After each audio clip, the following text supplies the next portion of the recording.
Selepas Belanda dan British berjaya memisahkan Nusantara, tanah Melayu melalui negeri masing-masing secara perlahan-lahan ditawan melalui pelbagai cara oleh British.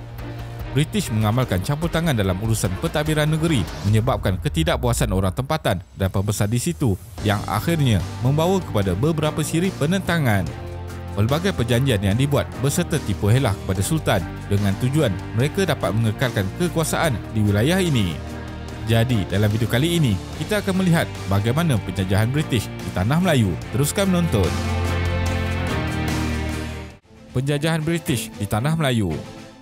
British mula memasuki Pulau Pinang yang asalnya merupakan sebahagian daripada Kedah apabila Francis Light yang mewakili syarikat Hindia Timur Inggeris meminta Sultan Kedah ketika itu, Sultan Abdullah Mukarram Shah, untuk membuka pejabat di Pulau Pinang pada 31 Ogos 1785 dan menamakan pulau itu sebagai Prince of Wales Island. Sultan Kedah ketika itu membenarkan Francis Light membuka pejabat di Pulau Pinang sementara menunggu perbincangan muktamad dengan pentadbiran British. Sultan Abdullah bersetuju mempertimbangkan permohonan Francis Light dengan beberapa syarat. Antaranya, EIC hendaklah menjaga pantai laut Kedah, memberi bantuan ketenteraan, membayar wang pampasan $30,000 Sepanyol dan bantuan senjata api sekiranya ada serangan dari darat. Setelah itu, dalam tempoh antara 6 Februari 1786 hingga 9 April 1791, Sultan Abdullah beberapa kali meminta Francis Light datang menghadap baginda untuk berbincang syarat-syarat, namun beliau enggan serta tidak membuat apa-apa pembayaran. Sultan Abdullah telah menitahkan kepada pembesar-pembesar supaya Francis Light dihalau keluar dari Pulau Pinang. Tentera EIC yang mengetahui rancangan Kedah bertindak pada 12 April 1791 dengan menyerang kubu orang Melayu di Perai, menyebabkan orang Kedah yang berkumpul di situ terpaksa bersurai. Setelah itulah pihak Inggeris merangka suatu perjanjian untuk ditandatangani. Mereka enggan melayan cadangan Sultan Abdullah meminta pampasan kerugian perdagangan sebanyak $30,000. Sebaliknya, memaksa Kedah menerima $6,000 Sepanyol sahaja. Permintaan Sultan supaya pihak Inggeris menyediakan tentera untuk menjaga perairan Kedah daripada gangguan Siam juga tidak disebut, maka pihak Sultan Abdullah tidak bersetuju dengan isi perjanjian. Sebaliknya, pihak Francis Light menandatangani suatu surat perjanjian dengan 3 individu yang kononnya mewakili Kedah.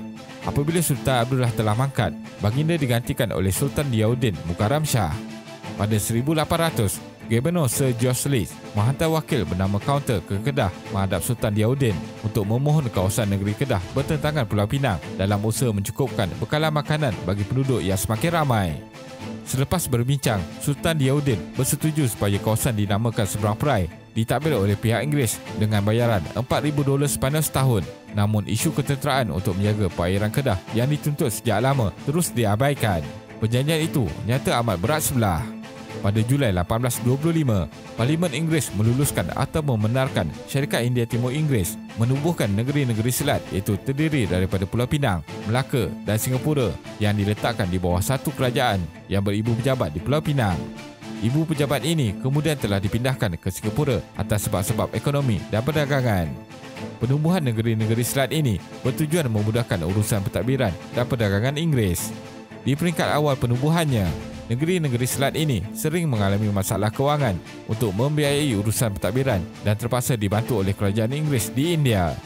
Terusan Suez juga memainkan peranan penting dalam misi penjajahan British, iaitu memendekkan jarak perjalanan dari England ke Tanah Melayu. Selain itu, penciptaan kapal wap oleh pihak British mempercepatkan perjalanan dan mampu membawa muatan yang lebih banyak, mendorong campur tangan di Tanah Melayu. British juga bimbang dengan kemarahan kuasa Eropah lain di Asia Tenggara dalam memperluaskan kawasan jajahan mereka. Di negeri-negeri Melayu lain, pada mulanya, British tidak mengamalkan dasar campur tangan di Tanah Melayu melalui Arthur Pitt tahun 1857. Walau bagaimanapun, berlaku pergaduhan dan perang saudara di kawasan yang melibatkan kepentingan ekonomi British menyebabkan mereka mengubah dasar kepada campur tangan dalam hal ehwal negeri-negeri Melayu. Tambahan pula, revolusi perindustrian yang berkembang di Eropah memerlukan mereka mencari bahan mentah dan pasaran bagi hasil keluaran mereka. Menerusi Perjanjian Pangkul 1874, campur tangan British bermula di Tanah Melayu melalui sistem residen.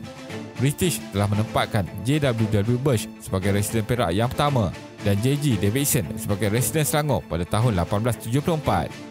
Martin Lister pula dilantik sebagai residen di Negeri Sembilan pada tahun 1895, manakala J.P. Roger ditempatkan sebagai residen Pahang pada tahun 1888. Pada 1909, Perjanjian Bangkok telah dimeterai dan ia menyaksikan penyerahan negeri-negeri Melayu tidak bersekutu iaitu Kedah, Perlis, Kelantan dan Terengganu oleh Kerajaan Siam kepada British.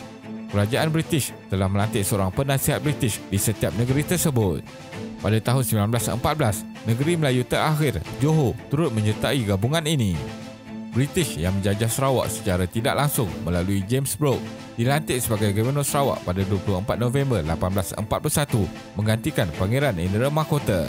Penguasaan British di Sabah pula bermula selepas perjanjian tahun 1877 antara Overbeck dan Dan dengan Sultan Abdul Mumin dan Pangeran Temenggung. Penguasaan British secara total berlaku apabila Overbeck menjual haknya kepada Alfred Dan.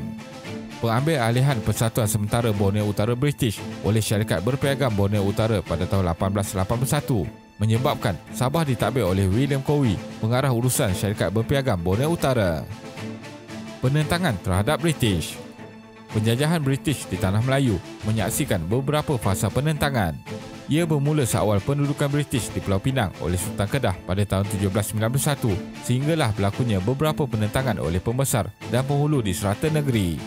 Antara pembesar Melayu yang awal menentang British ialah penghulu Dur Said di Naning yang tidak berpuas hati kerana Naning adalah sebuah wilayah yang berdaulat, perlu membayar cukai kepada Melaka dan peperangan tersebut berlaku pada awal Ogos 1831. Selain itu, penentangan di Kelantan yang diketuai Tok Janggut pada tahun 1915, penentangan di Perak oleh Datuk Marajalela tahun 1875 serta penentangan di Terengganu oleh Haji Abdul Rahman Limbung sekitar tahun 1920-an. Penentangan yang berlaku kerana tidak puas hati terhadap cara pentadbiran British selain semangat jihad ulama pada masa itu. Penentangan Datuk Marajalela di Perak pada tahun 1875 merupakan asas menyemarakkan lagi perjuangan orang Melayu menentang British. J.W.W. Bush yang bertindak mencampuri adat istiadat Melayu dan merampas hak memungut cukai mengakibatkan beliau dibunuh. Penentangan terhadap penjajahan British berlaku kemudiannya turut melibatkan pertubuhan atau kesatuan dengan aliran pemikiran tersendiri. Menjelang tahun 1937, era perjuangan menentang British mula melibatkan aspek politik dan ke arah kemerdekaan Tanah Melayu. Beberapa persatuan ditubuhkan, antaranya ialah Kesatuan Melayu Melaya KMM, MCA, MIC dan UMNO. Dasar pentadbiran Inggeris di Tanah Melayu. Inggris menjajah secara halus dengan cuba memenangi hati dan minda orang Melayu, termasuklah menggunakan pendekatan tipu helah dan ugutan untuk memaksa raja-raja Melayu menyerahkan negeri-negeri Melayu kepada penjajah British.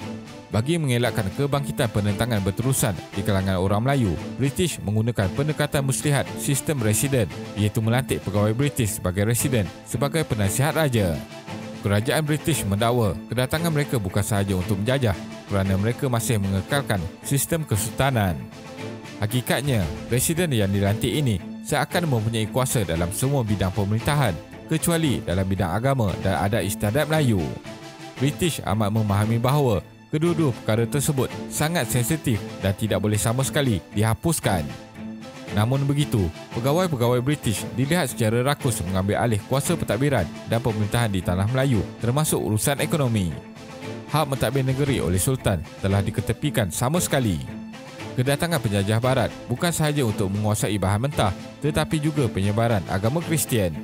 Semasa era penjajahan, British menggalakkan penyebaran agama Kristian oleh mubahlir mereka di seluruh Tanah Melayu dan Singapura.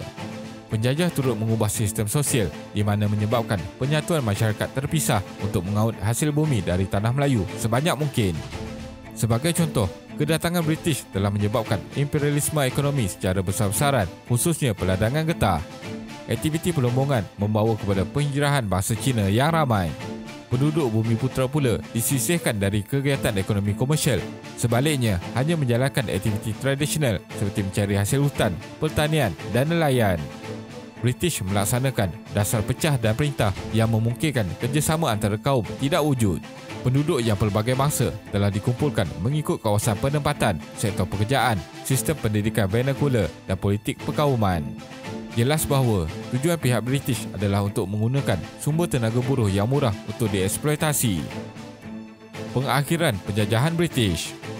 Jepun menyerang dan menakluk Tanah Melayu pada tahun 1941 dan kekalahan British menyedarkan penduduk tempatan bahawa mereka tidak boleh bergantung kepada British untuk mempertahankan Tanah Melayu.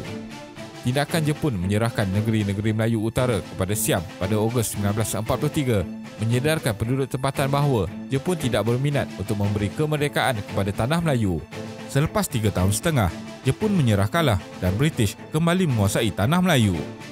Berakhirnya Perang Dunia Kedua pada tahun 1945 membawa kepada berakhirnya pemerintahan British dan negeri-negeri Selat dibubarkan pada tahun 1946.